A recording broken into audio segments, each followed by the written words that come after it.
Bonjour, on va faire de l'horreur. On commence cette semaine avec quelques petits utilitaires créés pour gagner du temps sur la mise en place des interactions et mieux s'intégrer à nos systèmes existants. J'ai d'abord ajouté un blueprint d'objets interactifs conçu spécifiquement pour déclencher un trigger. Ensuite, j'ai fait un blueprint pour gérer les chaînes de triggers. Il peut se faire déclencher par un ou plusieurs autres blueprints, puis notifier les suivants. Enfin, j'ai créé un blueprint de mur glissant qui, lorsqu'il est activé via un trigger ou une interaction directe, comme pour les portes, se déplace dans une direction donnée. En combinant les trois, on a un exemple où l'on peut interagir avec 4 objets reliés à 4 statues qui s'activent, ce qui fait ensuite descendre notre mur. La zone va encore évoluer, mais ça nous permet de tester différentes combinaisons. Le gros morceau de la semaine a été l'implémentation d'un premier jumpscare lorsqu'on se fait attraper par un ennemi. L'objectif n'était pas forcément d'ajouter un sursaut pour le principe, mais plutôt de valider techniquement comment intégrer cela proprement dans Unreal Engine et voir ce qui est faisable ou non.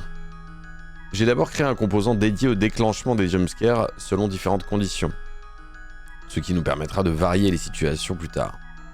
Pour réaliser l'action elle-même, le principe est de lancer simultanément des animations, des effets de caméra et des sons. 2 options s'offraient à moi pour l'intégration. La première était de tout faire en blueprint via une interface commune. C'est une méthode très libre, mais qui devient vite complexe à maintenir et difficile à lire quand on multiplie les acteurs différents. La deuxième option était d'utiliser les level sequences, qui sont des sortes de cinématiques calculées en temps réel dans le moteur à l'aide de points clés et d'interpolation.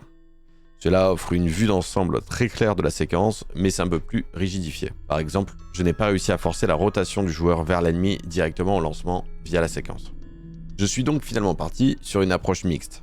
L'initialisation se fait en blueprint pour récupérer les informations du monde au moment précis du déclenchement, puis une première animation vient simplement tourner le joueur vers l'ennemi avant de passer le relais à la level séquence.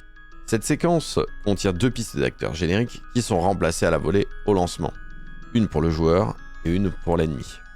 Ils s'insèrent ainsi dans la cinématique et suivent les animations prévues, comme le joueur qui suit du regard la tête de l'ennemi. En parallèle, on applique un effet visuel en réduisant le champ de vision et en ajoutant une secousse de caméra, un camera shake. Pour le son, qui reste l'élément crucial d'un jumpscare, il est déclenché directement par la séquence. J'ai d'abord tenté une approche avec le système Metasound d'Unreal, mais le rendu n'était pas convaincant. J'ai donc demandé à Shadi, qui compose la musique de ses devlogs, de me concevoir un son sur mesure. Et c'est ce qui donne le résultat que vous avez pu entendre dans l'introduction. Pour terminer, Neoz a commencé à habiller l'intérieur de l'annexe. Il a ajouté des éclairages, structuré une toute dernière salle et placé quelques objets décoratifs, dont certains pourraient servir de base pour une future énigme.